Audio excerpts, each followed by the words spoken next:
Assalomu alaykum hammaga. Turan Security'ning Web Pentest kursiga xush kelibsiz. Ushbu videoda biz bu kurs nima haqida gaplashib o'tamiz. Undan oldin o'zim haqimda qisqacha gapirib bermoqchiman. Ismim Abduvasiyev Sunnatullo, Turan Security jamoasi a'zosiman. Kiberxavfsizlik xodimi, Bounty Hunter va Security Researcher. Qilgan ishlarim haqida ozroq aytib o'tmoqchiman. Bounty platformalar bor. Misol, Tumarman, Hackerman, Backrowd va boshqa.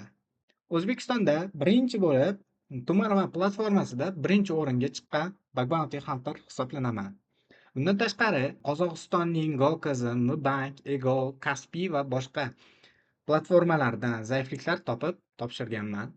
Hackermanda esa Toyota, Notion, SimplyCook, Mistral EA va boshqa platformalardan zaiflik topib topshirganman. Bir qancha CV'lar topganman va bularni ko'rishingiz mumkin. Ana endi kurs haqida gaplashib o'tamiz. Ushbu kurs nima haqida? Veb-saytlarni qanaqa qilib buzish va ularni himoya qilish haqida. Birinchisida hujumkorda biz real hujumchi kabi fikrlash va zaifliklarni topish, ularni ekspluatatsiya qilish, bripsuit va boshqa pentest vositalaridan foydalanamiz. Himoya qilishda esa har bir zaiflik uchun to'g'ri himoya yondashuvi, xavfsiz kod yozish tamoyillari, zaiflikni topish, tushuntirish, yopish jarayonlarini amalga oshiramiz. Ushbu kurs kimlar uchun?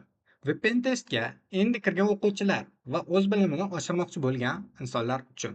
Ushbu kursni boshlashdan oldin sizdan talab etiladigan narsalar: kompyuterdan erkin foydalana olish, misol dasturlarni o'rnatish, buzilib qolsa to'g'irlash, o'rganish qobiliyati, yangi tushunchalar, o'zlashtirishga tayyorgarlik va izlanish, mustaqil amaliyot qilish.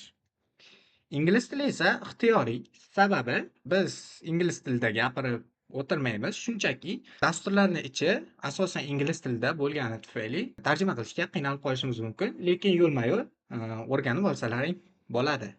Dars davomida nimalar o'rgatiladi? Biz hujumkorda zaifliklarni qanaqa qilib topish, real misollar bilan ularni ishlatib ko'ramiz.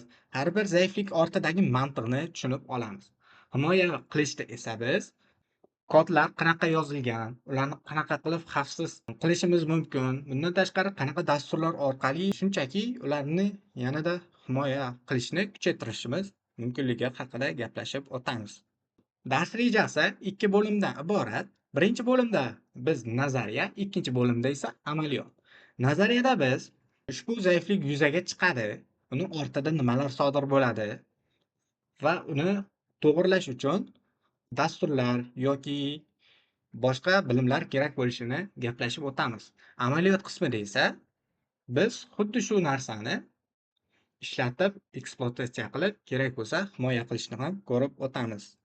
Birinchi darsda ko'rishguncha hammaga xayr. Savollaringiz bo'lsa, izohlarda qoldiring.